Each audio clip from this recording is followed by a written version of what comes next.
Le damos las gracias a todos los que nos escuchan a través del internet. Y en esta mañana traemos un mensaje que se llama El Evangelio Verdadero. Abran sus Biblias, los que la traen, en el libro de las Gálatas, capítulo 1. Gálatas, capítulo 1.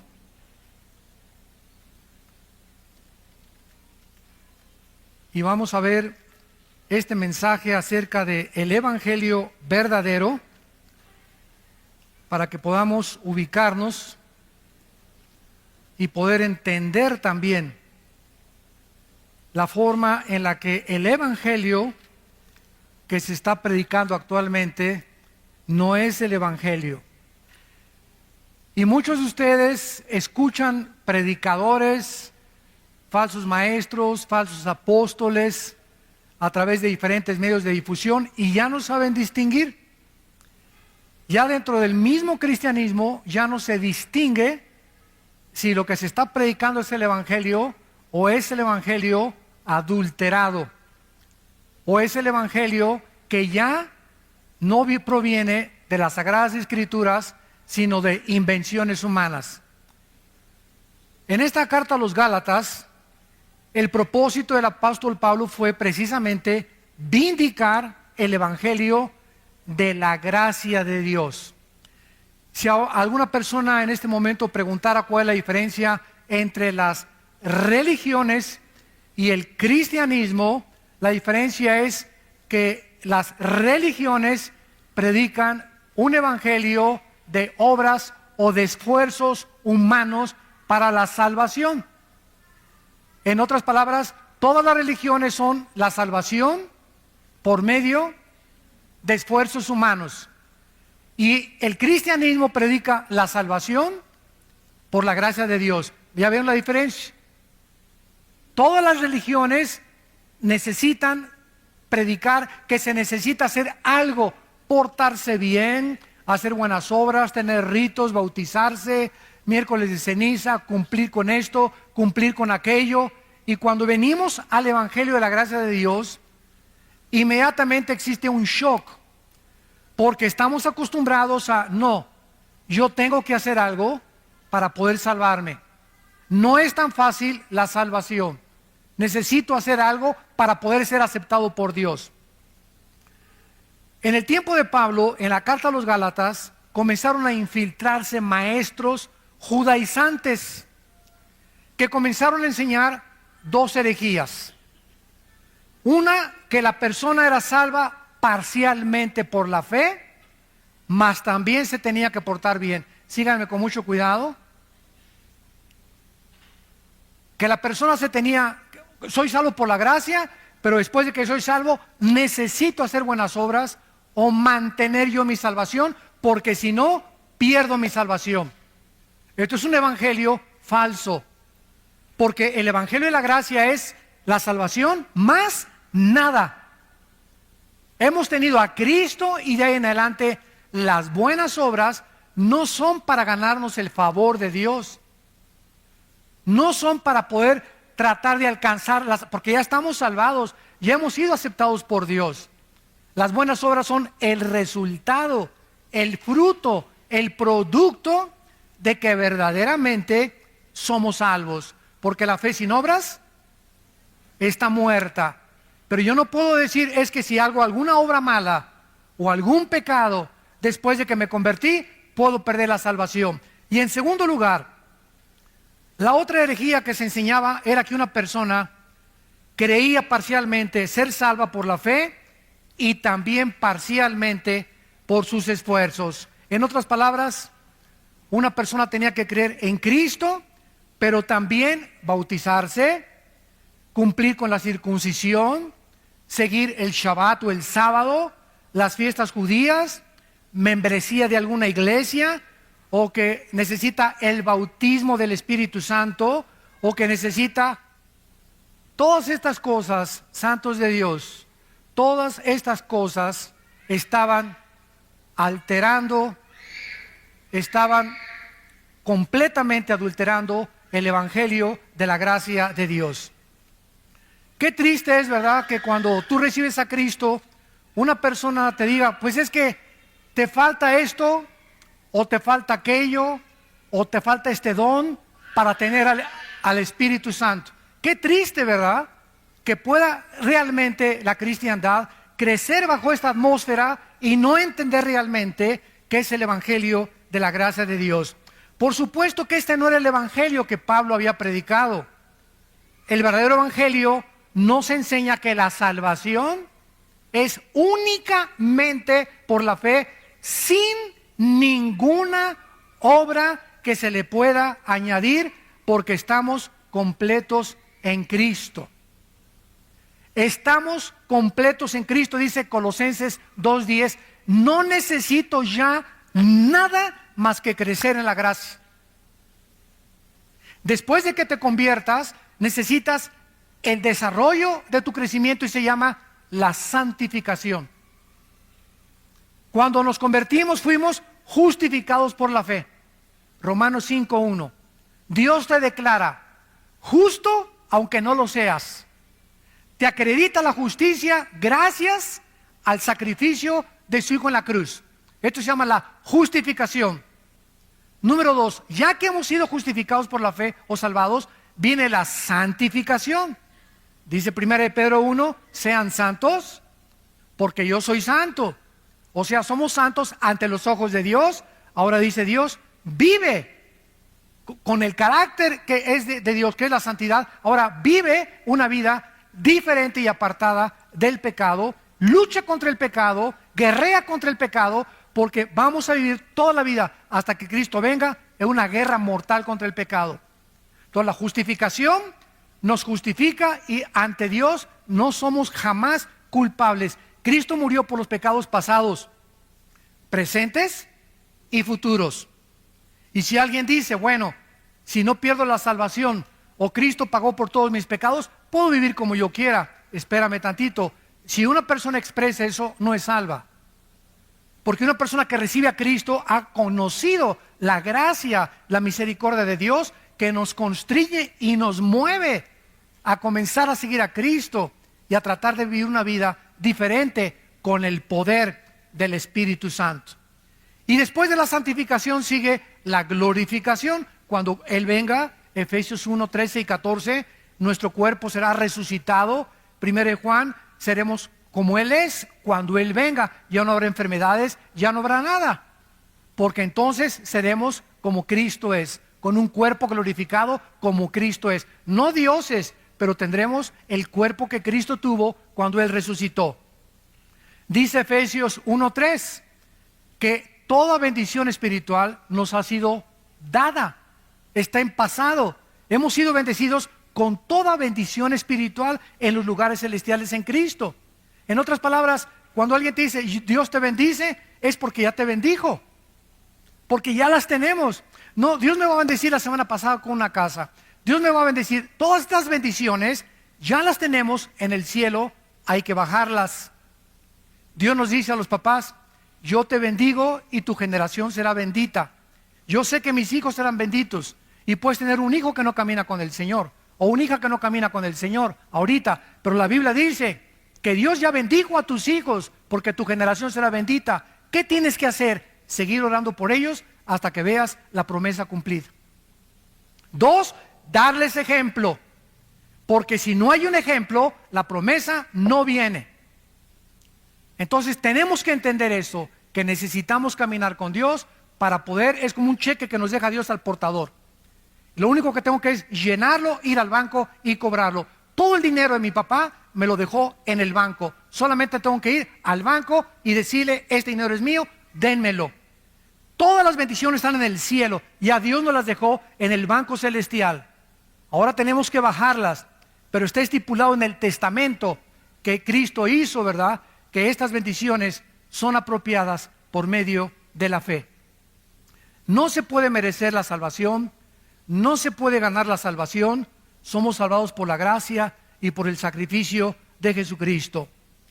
Pablo visita en su primer viaje misionero a la iglesia de Galacia, Hechos capítulo 18, 22 y 23, y le fue prohibido por el Espíritu Santo predicar en Galacia. Era una región que se encuentra actualmente en el Asia Menor.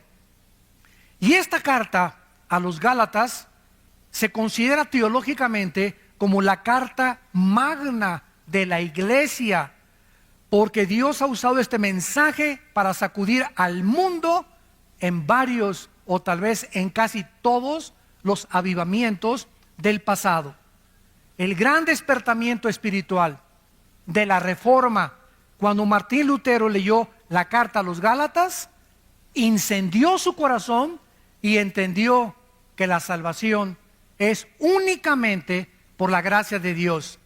Cuando Juan Wesley, que creía que se perdía la salvación, leyó la carta a los Gálatas, pudo tener paz en su vida cuando escuchó un sermón basado en esta carta a los Gálatas.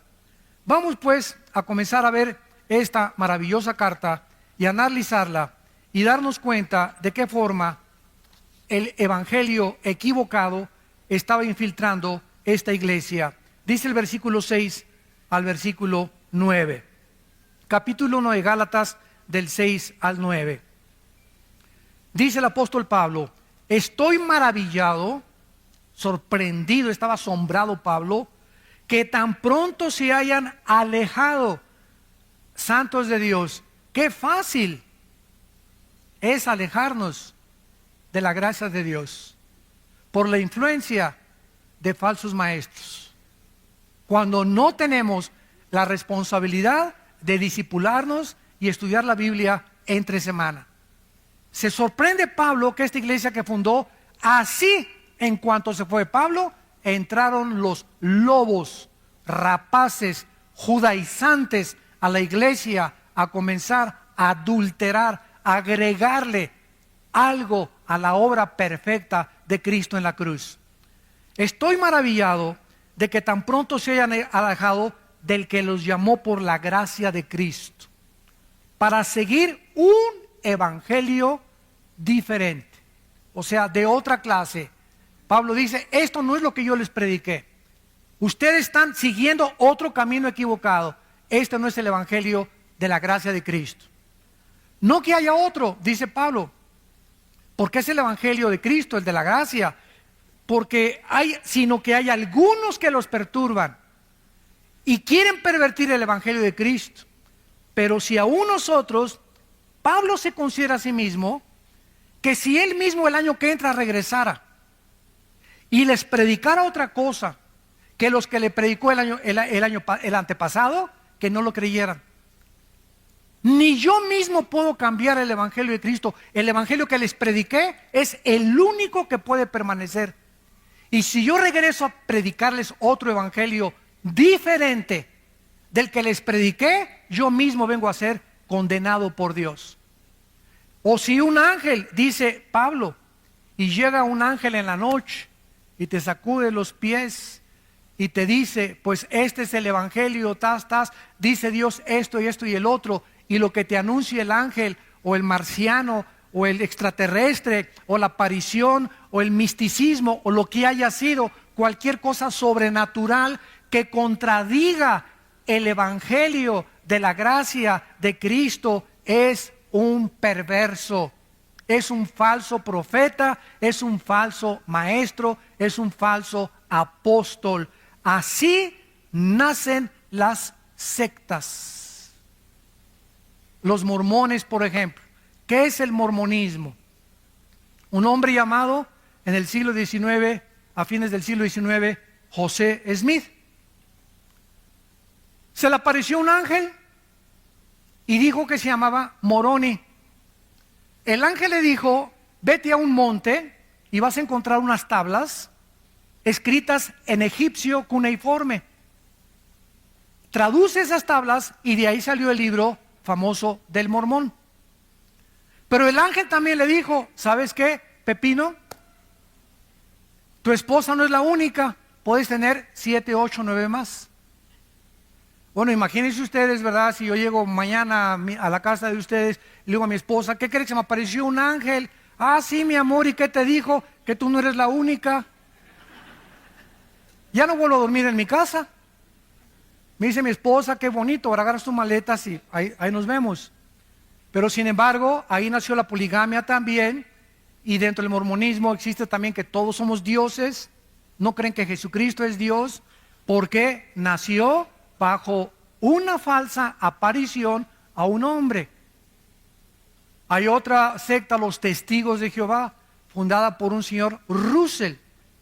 Otra que se llama, ¿verdad?, Elena de White, que fundó la iglesia sabática. Todas estas sectas han nacido de personas que han sido, escúchenme con mucho cuidado, han dicho que han sido iluminadas, que han tenido visiones, que han tenido esto, que han tenido aquello, pero lo que han visto y lo que han recibido no va de acuerdo a las Escrituras.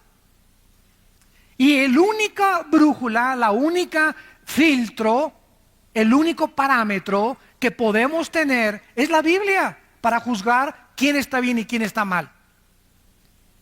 Ahora, por ejemplo, hay una enfermedad dentro del cuerpo de Cristo que se llama la apostolitis. Hay apóstoles ya por todos lados. ¿Cómo comenzó el apostolitis en el año 2001? Virgen del Socorro. Durante 2000 años de la iglesia, ni los padres de la iglesia, los mismos apóstoles en las cartas apostólicas, Gálatas, Efesios, Filipenses, Corintios, Romanos, en todas las cartas, nunca fue la intención de ellos de nombrar más apóstoles. Nombraron pastores, nombraron ancianos, nombraron diáconos, nombraron obispos. Cuando murieron los apóstoles, siguieron los padres de la iglesia, Orígenes, Policarpo. Ninguno de ellos se consideró y consideraban el apostolado, si alguno se considera, lo considera una blasfemia. Pasaron 2000 años. Martín Lutero, Juan Calvino, Billy Graham, los predicadores del siglo XX, Billy Sunday, Hudson Taylor en la China, David Carey en la India, todos los misioneros, todos los grandes hombres de Dios nunca se han llamado apóstoles. Pero en el 2001, una persona en California, un pastor, dijo que se acercó una profetisa, Virgen de la Macarena, y le puso las manos y le dijo: tú eres el ungido para formar una coalición internacional de apóstoles. Se fundó un club de apóstoles con $250 de cuota al mes. Y del 2001 para acá, quién sabe, ya todos son apóstoles ahorita. Y todos son autonombrados. Y consideran los que son apóstoles que tienen más autoridad que los pastores. Hay iglesias donde dicen: si en esta iglesia no hay apóstol, no es una iglesia de Cristo. Ni en el libro del Mormón, por el amor, socorro, existe eso. Ni siquiera en las sectas, las únicas sectas que se han atribuido el apostolado ha sido Roma y una secta que se llama La Luz del Mundo en Guadalajara. Son los únicos que han clamado la sucesión apostólica de Pedro. En el cristianismo jamás se vio eso. Los únicos apóstoles fueron los de Jesucristo. Ahora, hay una cosa que se llama apóstol y otra cosa que se llama apostolado, que son dos palabras diferentes. Apóstol significa enviado a una comisión especial. Apostolado es o alguien que lleva una comisión de parte de una iglesia, pero no el título del apóstol. Entonces, un misionero del siglo XXI que va a la India o que va a China, o que los misioneros que tenemos nosotros sosteniendo por todos lados, están llevando un apostolado, una misión, pero ellos en sí mismos no se autonombran apóstoles, porque este título le corresponde solo a los que están en Apocalipsis del capítulo 20, 21 y 22, y les corresponde a los apóstoles de Jesucristo, y sus nombres están en la Nueva Jerusalén. El otro día me encontré un apóstol y estaba así mirándome con los brazos así, y le presento el hermano al apóstol fulano de tal, y así me veía. ¿Y usted qué es? Le dije: yo soy un pobre siervo inútil, le dije. Es lo que soy, un siervo inútil. Usted no es apóstol. No, no soy apóstol. Soy un siervo de Dios, nada más. Inútiles. Y por su gracia somos salvos. Y le dije: ¿cómo se llama usted? Y me dice: Juan Camaney. Por decir algo. Por decir algo. Y le dije: oiga, espéreme tantito. Y me fui a Apocalipsis, a la Nueva Jerusalén. Le dije: oiga, ¿no está aquí su nombre? Aquí están los nombres de los apóstoles en los cimientos de la iglesia, y aquí no está usted. Póngale también 1 Juan Camaney 2:1 a la Biblia. Pero vuelvo a repetir, ya no se distingue. Ya los cristianos aceptan todo como si fuera verdad. Y ya es algo que ya cunde como una infección por todo el cuerpo de Cristo y nadie protesta, nadie levanta la voz, nadie dice, la Biblia dice. Ya no se citan las escrituras. Entonces se acepta como un hecho y comienza el cuerpo de Cristo a ser infectado con títulos, y todo esto lo único que hacen es ensoberbecer a las personas. Yo he entrado a casa de muchos amigos míos del ministerio y en su escritorio ya ponen en su escritorio apóstol fulano de tal, y le hacen a la gente que les llame apóstoles. Bueno, vamos a ver la palabra de Dios. Cristo en Mateo capítulo 13, vamos a Mateo 13, profetizó que la iglesia de Jesucristo, a la cual pertenecemos, los que han sido nacidos de nuevo, los que han sido sellados, convertidos y bautizados con el Espíritu Santo en el momento de la conversión, por el amor de Dios. El bautismo del Espíritu Santo aparece en 1 Corintios 12:13, en Romanos capítulo 6. Jamás en ninguna de las cartas apostólicas se le manda a nadie bautizarse con el Espíritu Santo. Eso no está ni en la Biblia de los mormones. El bautismo del Espíritu Santo es la operación a través de la cual el Espíritu Santo nos coloca, nos funde en el momento de Cristo, y cuando yo me convierto recibo todo el paquete: bautizado, sellado, nacido de nuevo, estoy completo en Cristo con todas las bendiciones espirituales. Ahora solamente me requiere crecer. No necesito nada más que crecer en Cristo. Nada más que crecer en Cristo. Ya la iglesia está dividida. Los que tienen el bautismo del Espíritu Santo, los que no lo tienen. Los que no lo tienen están a la mitad. Los que lo tienen están completos. Y como no lo tienen, y como no muchos saben, y eso, ¿qué es eso? ¿Con qué se come? Pásenle aquí a recibir el bautismo del Espíritu Santo. Ahora se invita a la gente a que pasen a recibir el bautismo del Espíritu Santo. Y la gente no sabe ni lo que está haciendo, ni qué es el bautismo del Espíritu Santo. Se nos manda en Efesios ser llenos del Espíritu Santo, que es muy diferente. Pero imagínense cristianos incompletos. A ver, esta fila son los que ya nacieron de nuevo, ya fueron sellados con el Espíritu Santo, ya pertenecen al reino de Dios, pero no tienen el bautismo del Espíritu Santo. Y estos son los que tienen el Espíritu Santo porque hablan en lenguas, porque cayeron al suelo y se revolcaron como pepita en comal en el suelo cuando se cayeron. Entonces la iglesia ya está dividida: los que lo tienen, los que no lo tienen. Los que no lo tienen están incompletos, les falta algo. Espérame tantito, esto es una herejía. No nos falta nada. Estamos completos. Colosenses 2:10 en Cristo. Dice en 2 de Pedro capítulo 1, todas las cosas que pertenecen a la vida de la piedad, versículo 3 en adelante, todas las cosas que pertenecen a la vida de la piedad nos han sido dadas, pasado. O sea, todo lo que pertenece a la vida cristiana ya nos dio el paquete cuando me convertí a Cristo, como un niño cuando nace. No, le falta el oído, le falta el olfato. Mira, el niño nació completito, está entero el bebé, tiene pulmones, tiene oído, tiene ojos, pero le falta crecer, desarrollarlos, pero no le falta nada porque sería un fenómeno, sería hijo de los marcianos. Entonces cuando nacemos de nuevo, nacemos completitos, no nos falta nada. Tenemos todo lo que Dios nos ha querido dar. Los dones me los dio Dios. No llega alguien, me pone las manos y me da los dones. Ya recibí el paquete, ahora tengo que descubrir cuáles son mis dones. Hitler dijo esto: cuando una mentira se predica 100 años, se acaba aceptando como una verdad. Y se ha predicado tanto y tanto desde los 80s. Desde los 80s, esto antes de los 70s no existía. Desde los 80s comenzó a predicarse. Te falta algo, necesitas hacer esto, necesitas por aquel lado, necesitas bautizarse. Si no te has bautizado, Cristo no te acepta. Si no hablas en lenguas, no tienes al Espíritu Santo. Si no tienes el bautismo del Espíritu Santo, no puedes hablar en lenguas. Si no hablas en lenguas, no puedes tener la unción. te falta algo, te falta algo, te falta algo. No nos falta nada en Cristo, porque su obra fue perfecta en la cruz. Y cuando Él muere nos dio todo absolutamente.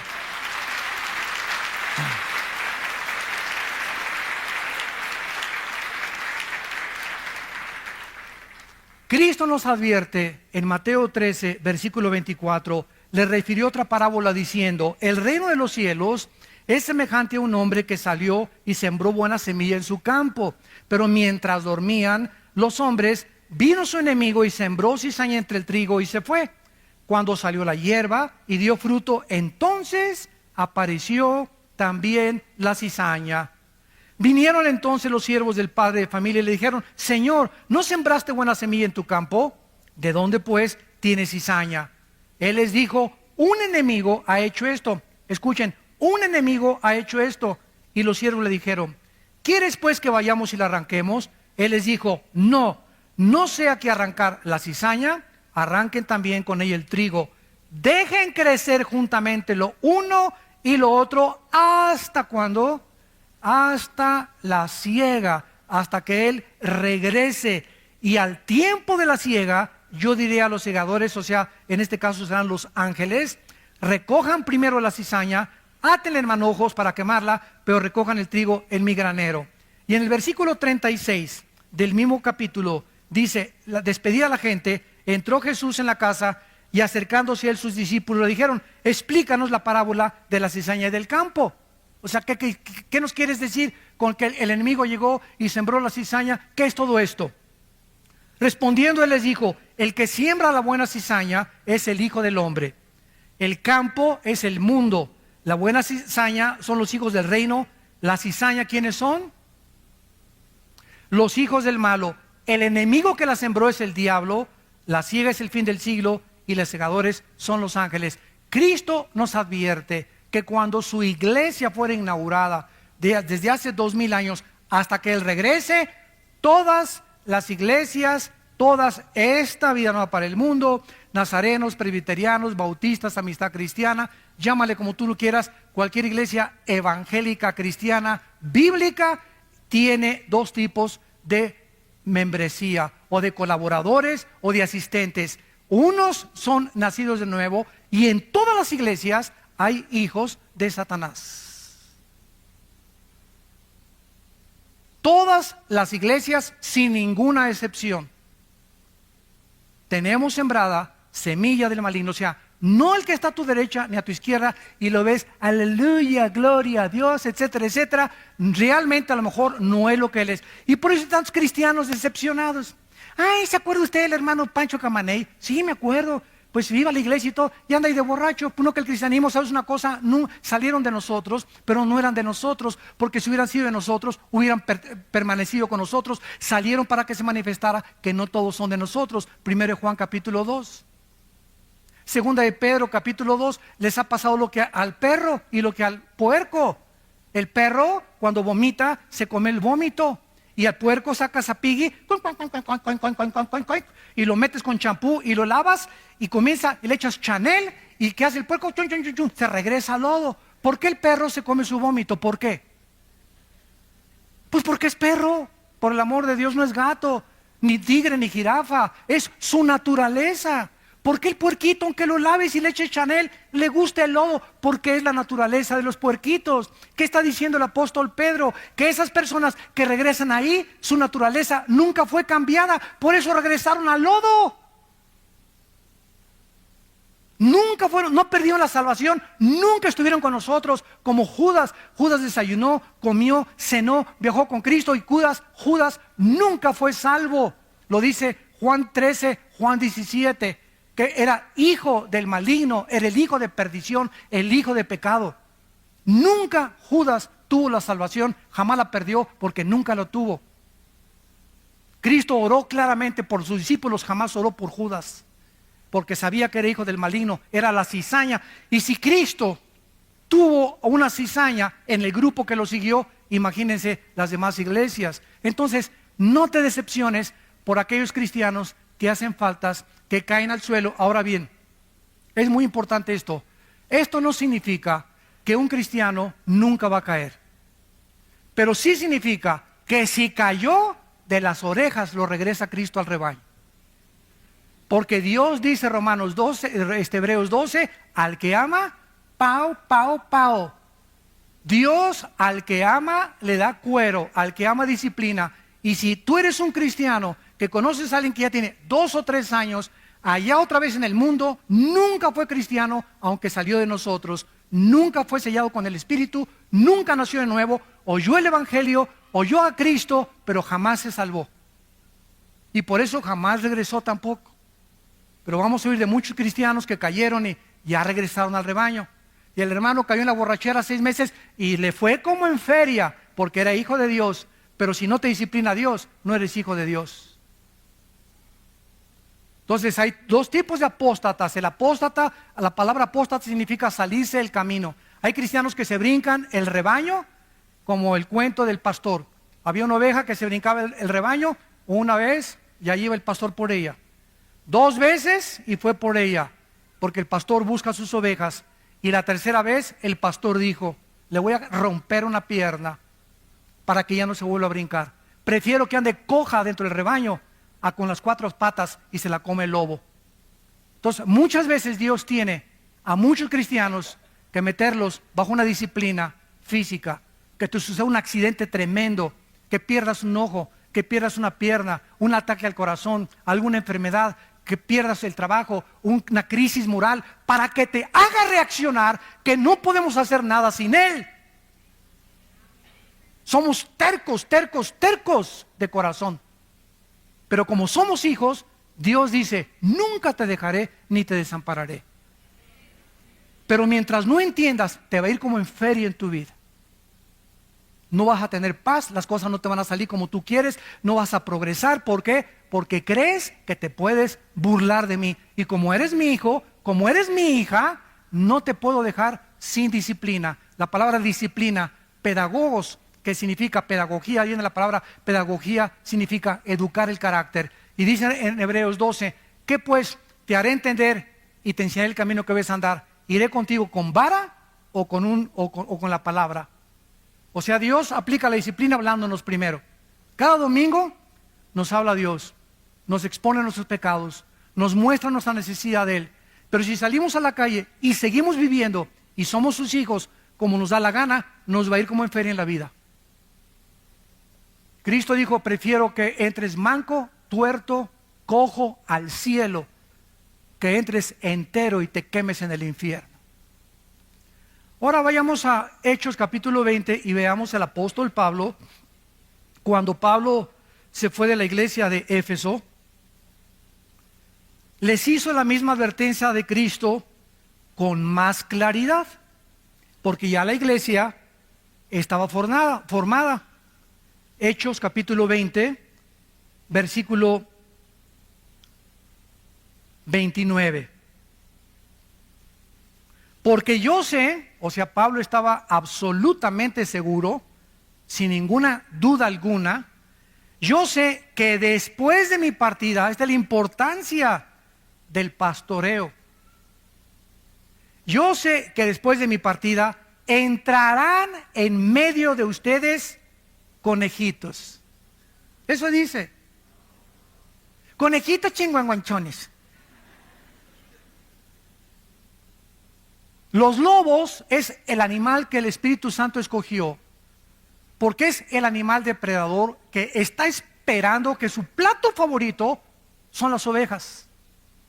Entonces el Espíritu Santo usa el animal más sanguinario que hay contra las ovejas, y porque somos las ovejas nosotros, para que podamos entender que cuando salimos de la iglesia hay cantidad de lobos dentro y afuera que están esperando decirte cuando salgas, lo que dijo el predicador no es cierto, son mentiras, no te lo creas, está exagerando. Ay, ¿a poco no vas a tener relaciones sexuales con tu novio? Están exagerando en la iglesia. No seas tonta, te van a decir la virgen dejada a los 30 años de edad.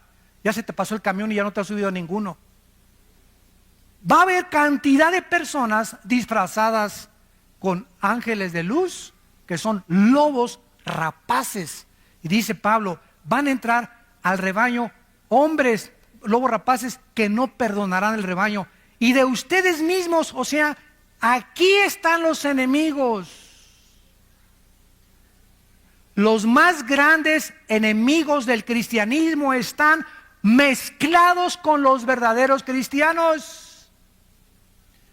Porque es la forma de hacer más daño al enemigo.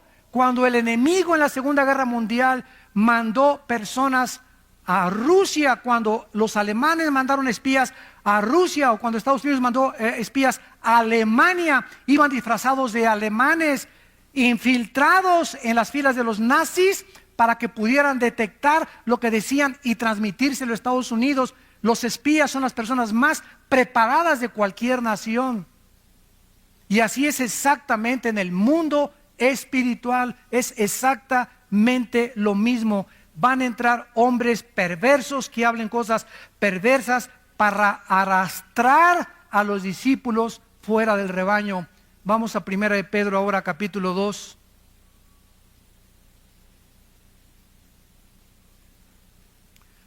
Perdón, 2 de Pedro 2. 2 de Pedro capítulo 2. Ya vimos a Cristo. Ya vimos a Pablo. Todos los apóstoles haciendo la misma advertencia. Cuídense del falso evangelio.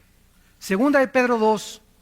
Pero hubo también falsos profetas, como habrá entre ustedes falsos maestros. Se nos está advirtiendo, no se desilusionen, no se decepcionen. Ay, todos son una bola de hipócritas. Ay, este y el otro. Y no he visto un cristiano así porque tienes tus ojos en los hombres.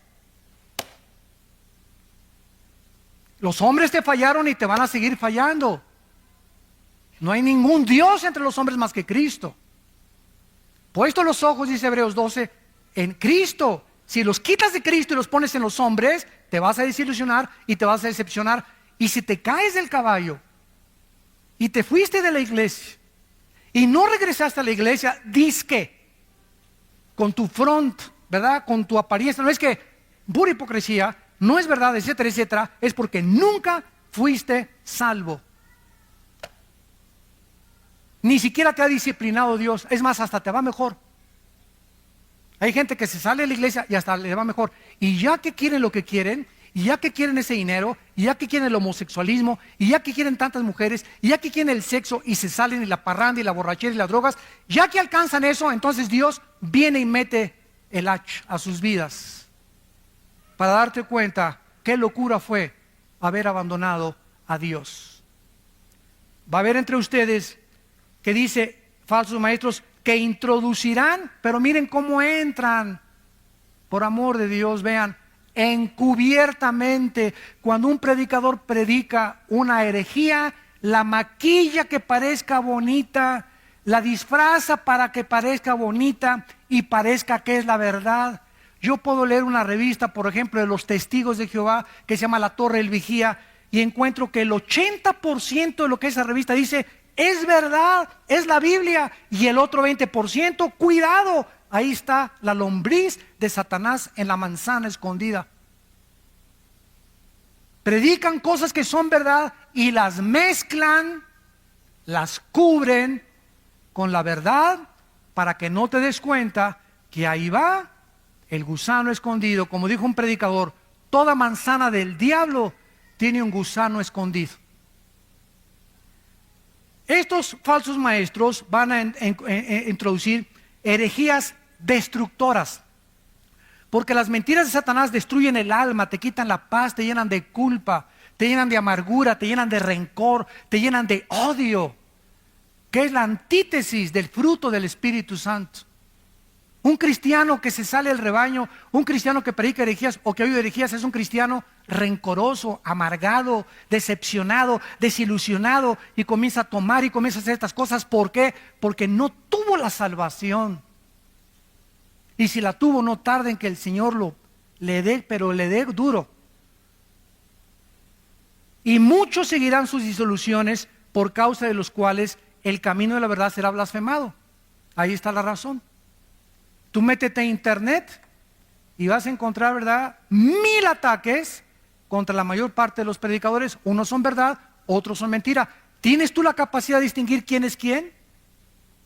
¿Tienes tú la capacidad de juzgar que lo que se dice ese predicador es verdad?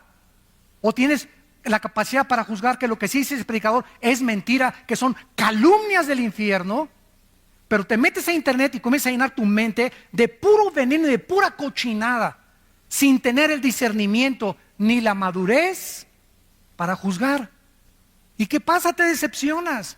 No, pues así está la iglesia, mira nomás y mira este, y te das cuenta, ¿verdad? ¿Por qué? Métete a la Biblia, por favor. No te metas al internet ni al YouTube, porque vas a encontrar puras calumnias.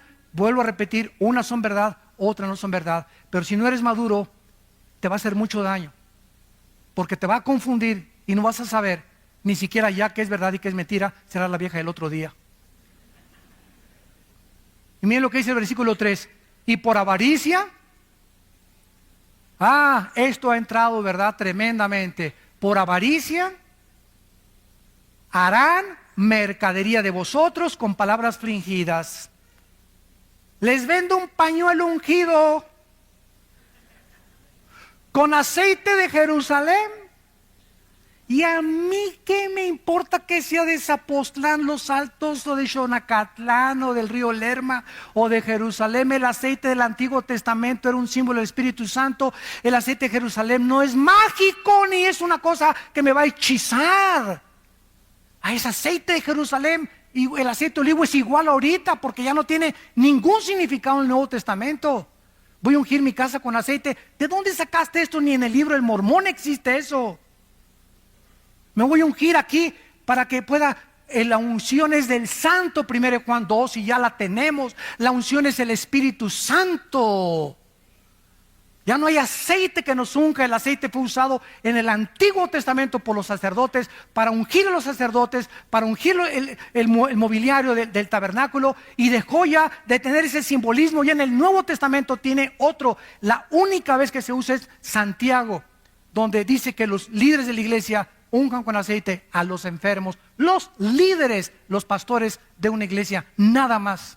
No dicen que unjas a tu perro, ni tu casa, ni tu baño, ni tu excusado tampoco. Entonces, ¿de dónde hemos sacado tantas cosas? Le vendo un pañuelo ungido. ¿Ungido por quién? Es que un pastor oró y ahí tiene la unción. Ahí está su mano en el pañuelo, y lo pone usted en el cojín y se le va a quitar el dolor de cabeza, hermano. ¿Saben ustedes, santos de Dios, cómo se llama esto? Esto se llama hechicería. Quiero decirles algo. La iglesia que estamos estudiando, la iglesia de Galacia, era una iglesia, lo vamos a ver, hechizada.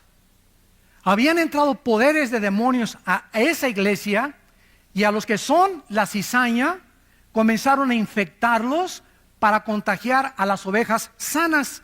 Los que tenían el ébola corrieron para infectar a los sanos. Los sidosos querían infectar a los que no tienen sida, porque el malo no se conforma con la maldad, quiere contagiar a los demás y quiere propagar su maldad a los demás. Esa es la naturaleza autodestructiva del ser humano. Ahora, dice la Biblia claramente, ¿verdad?, que entonces hay una mezcla en la iglesia de cizaña con trigo. Pablo, Pedro, todos, y Pablo estaba maravillado. Regresamos a Gálatas capítulo 1, y se sorprendió Pablo de que rápidamente se habían alejado del evangelio de Cristo. Se estaban volviendo a otro evangelio diferente. Querían perturbar a los cristianos, quitarles la paz, agitarlos para corromper. La palabra pervertir significa corromper, echar a perder el evangelio de la gracia de Dios.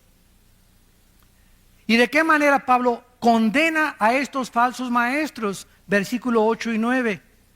Mas si nosotros somos un ángel del cielo, les anuncia otro evangelio diferente del que les hemos anunciado esta mañana. Tienes que haber aprendido, para yo sentirme satisfecho que te he comunicado la verdad, de saber que cuando tú recibes a Cristo, recibiste todo el paquete completo.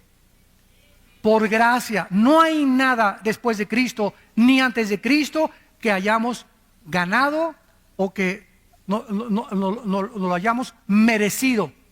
Todo es por la gracia de Dios.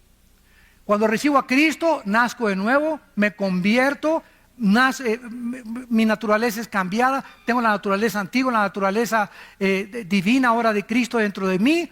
Ahora soy bautizado con el Espíritu Santo, 1 Corintios 12:13, por el Espíritu fuimos todos bautizados y a todos se nos dio el mismo Espíritu. Romanos capítulo 12, ¿qué no sabéis que los que han sido bautizados en Cristo han sido bautizados en su muerte? ¿A qué bautismo se refiere Romanos 6, del 1 al 4? ¿A qué bautismo, le pregunto yo a los teólogos? No me salgan con qué es el bautismo en agua, porque si me dices que es el bautismo en agua, entonces el bautismo en agua salva, porque no fue lo que nos hizo renacer en Cristo, fue el bautismo del Espíritu Santo. Y Efesios lo confirma: una fe, un bautismo.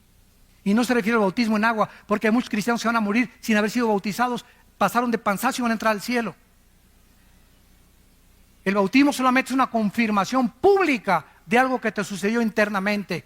Pero la Biblia habla de una sola fe, un solo bautismo. Y ese único bautismo es el bautismo cuando el Espíritu nos colocó, nos fundió, nos amalgamó, nos hizo uno con el cuerpo de Cristo.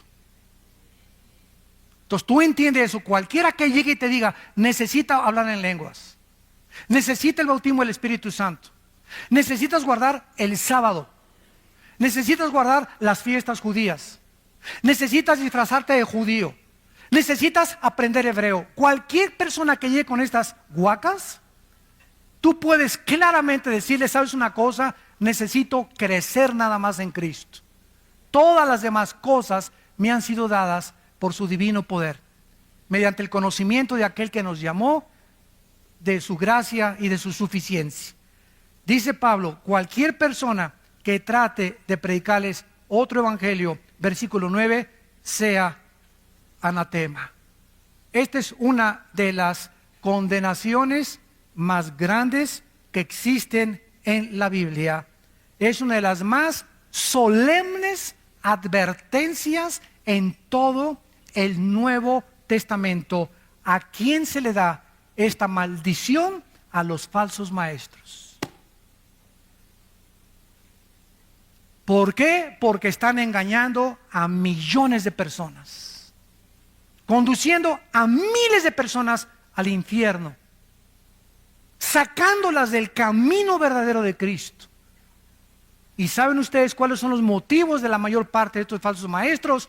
El dinero, la fama, el poder, la autoexaltación, tener miles de personas. Y ahora creemos que la persona tiene una iglesia de 20,000 personas, o se juntan 40,000 personas con una persona, es una iglesia con éxito. Ahora medimos el éxito por la cantidad de personas y no por la calidad del carácter de las ovejas de esa iglesia, que es una grande diferencia. Cuando lleguemos al cielo no me va a decir Dios: a ver, Armando, ¿cuántas almas, Señor? Estoy en los récords Guinness, más 25 millones de almas gané. Hice 50,000 iglesias, Señor. Mi iglesia tenía 10 servicios, gracias a Dios. Qué bueno, muchachito. Nada de eso es malo, ¿verdad? Bueno, muchachito, está bueno, muchachito. Pero ¿sabes una cosa? Pero tengo contra ti que has perdido tu primer amor. Hiciste muchas obras, muy buenas obras, pero solo una pregunta nos hará Jesús al entrar al cielo. Nunca nos va a preguntar las buenas obras que hicimos, porque las buenas obras que hicimos, o todo lo que alcanzamos y el éxito que logramos y doctorados y todo, estuvo bien, o sea, no estuvo mal, pero eso no es lo principal. Cristo me va a preguntar, al llegar al cielo, ¿cuánto del carácter de Cristo tienes? Dios nos va a preguntar, ¿cuánto del carácter de mi Hijo Jesús tienes? ¿Fuiste manso y humilde de corazón? ¿A quién amaste? Ni a tu perro amaste. ¿Amaste a alguna mujer en tu vida sacrificialmente? ¿Amaste a algún hombre sacrificialmente? ¿Amaste a tus padres sacrificialmente? Hayan sido lo que hayan sido tus padres, el jefe del cartel de no sé dónde, tu mamá la prostituta de Sinaloa, lo como les llames, no importa lo que tus padres han sido, nunca juzgues a tus padres, hónralos, ámalos y ora por ellos y respétalos para que te vaya bien en la vida. Si tuviéramos lenguas, si tuviéramos dones, 1 Corintios 13, si tuviéramos todo el conocimiento, ¿se acuerdan? Si tuviéramos toda la teología y no tenemos amor, ¿qué cosa? ¿Qué es lo que va a valer cuando lleguemos al mundo? ¿Cuánto del amor de Cristo manifestamos a la humanidad? ¿A cuántos bendeciste? ¿A cuántos abrazaste? ¿A cuántos niños en el orfanatorio fuiste a ver? ¿A cuántas en el asilo para ancianos? ¿A cuántos presos en la cárcel fuiste con ellos? ¿A cuántos de tus hijos les diste buen ejemplo? Aunque tu esposa no te ha llamado, tú la amaste. Aunque tu esposa no te ha llamado, tú lo amaste. Ese es el amor de Cristo que nos manda la Biblia a tener. Ese es un cristiano. El que ama sin pedir nada a cambio. El que no juzga, el que no condena. Si quieres ver días buenos, guarda tu lengua de hablar el mal y de juzgar a nadie, para que te vaya bien en la vida. Dice en 1 Timoteo 6, para que terminemos, 1 Timoteo 6, el apóstol Pablo, antes de morir, se despide de las iglesias y su más siervo discípulo Timoteo recibe estas palabras. 1 Timoteo 6, del 3 al 5. Si alguno enseña otra cosa, vean ustedes el celo de los apóstoles por la sana doctrina. ¿Y saben lo que se predica ahora? No hablemos de doctrinas porque nos vamos a dividir, cuando es el núcleo del Nuevo Testamento. Yo así me encuentro. No hablemos de doctrinas. Es como no hablemos de religión ni de política, porque no nos vamos a poner de acuerdo. Qué triste, ¿verdad? No hablemos de doctrinas, porque las doctrinas nos dicen, oye, espérame tantito. Mira, podemos ser hermanos si tú hablas en lenguas y yo no hablo en lenguas, pero no me forces que necesito hablar en lenguas para poner el motivo del Espíritu Santo. Tú puedes creer que se pierde la salvación, yo no creo que se pierda la salvación, ¿verdad? Pero tenemos el amor principalmente entre nosotros, y estas pequeñas diferencias que no son esenciales para la salvación, como la salvación por la gracia. Pero si tú me dices que si no hablas en lengua no tienes el Espíritu Santo, te condeno y te tacho de hereje. Porque me estás diciendo que soy un cristiano incompleto, o sea, estás adulterando, estás agregando, estás quitándole a la Biblia, porque la Biblia dice en Colosenses 2:10 que estoy completo en Cristo. No me digas que me falta nada, estoy completo en Jesucristo. Y no tiene que haber ninguna manifestación, ni comenzarme a hacerme así, para saber que tengo el Espíritu Santo, o que alguien pase y me tumbe al suelo y me descalabre. Para demostrar que el Espíritu me ha tocado. Imagínense nada más las barbaridades. Yo les digo con todo mi corazón que si en 15 años Cristo no viene, vamos a tener un papa ya también nosotros. Ya de apóstoles van a brincar a querubines. Si alguno enseña otra cosa y no se conforma a las sanas palabras de nuestro Señor Jesucristo que están aquí en la Biblia y a la doctrina que es conforme a la piedad, está envanecido, nada sabe, delira acerca de cuestiones, contiendas de palabras, y de las cuales nacen envidias, pleitos, blasfemias, malas sospechas, disputas necias de hombres, corruptos de entendimiento, privados de la verdad, que toman la piedad como fuente de ganancia. Apártate de los tales. Padre, te damos gracias por tu palabra en esta tarde. Gracias, Señor, porque no podemos enseñar ninguna otra cosa más que lo que está escrito en tu palabra. Te damos gracias porque en el momento en que pusimos nuestra fe en la obra perfecta, eterna, incomparable de Cristo en la cruz, tú nos has recibido mediante la fe para ser adoptados como tus hijos y como tus hijas, y como tales todo lo que está en tu palacio nos pertenece. Pero no nos los puedes dar, porque a un niño no se le puede dar una motocicleta hasta que crezca, ni un carro. Entonces, mientras vamos creciendo espiritualmente, en obediencia a tu palabra, nos irás bendiciendo poco a poco, a poco a poco, porque la bendición viene acompañada de la obediencia a los mandamientos de Dios.